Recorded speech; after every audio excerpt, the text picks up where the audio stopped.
Hi, this is a review of Kvetun's steel misser, which looks like this.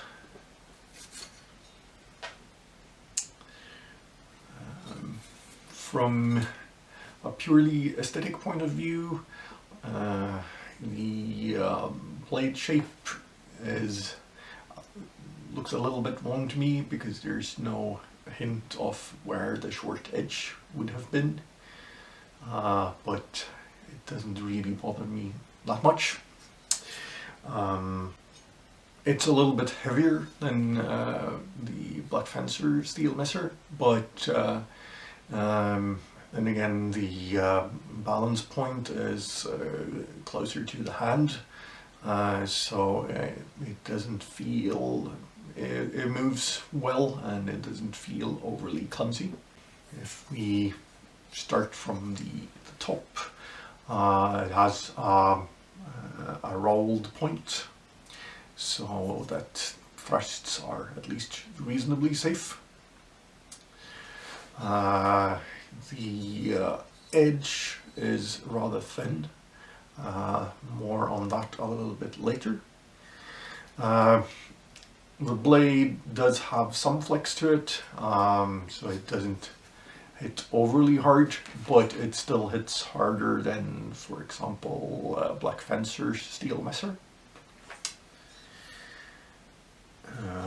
It has a side ring rather than a Nagel. For a training tool, this is actually what I prefer, although there may be some of you who would have preferred an actual Nagel for authenticity purposes, but for a training misser, then I actually prefer the side ring like this. And this isn't quite the original handle, because I found the original handle, which is of wood and very smooth, a little bit too slippery, so this has been wrapped with cord instead for a little bit better grip. The hilt construction wise is perhaps more constructed like a sword than a misser, but again, for a training tool I don't really mind that. It seems like the handle has been changed since I got this, because now the current Kvetun misser has rivets in the handle, but it seems to be mostly an aesthetic thing, but I'm not sure, because this one doesn't have any rivets.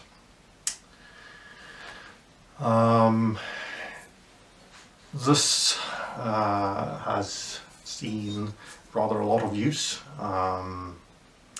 and everything is still rock solid. The ring, the handle, and the quillions.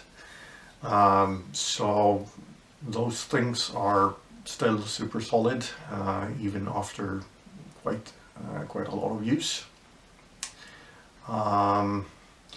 And now we come to the problem, and that's the edge durability.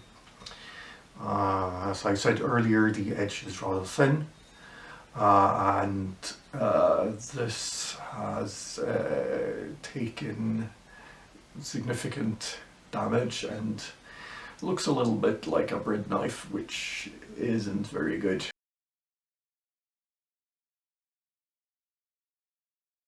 I know that some of the other Kvetun missers that were bought in the same batch hasn't suffered quite as bad for when it comes to edge damage, so it might be some inconsistency in the hardening.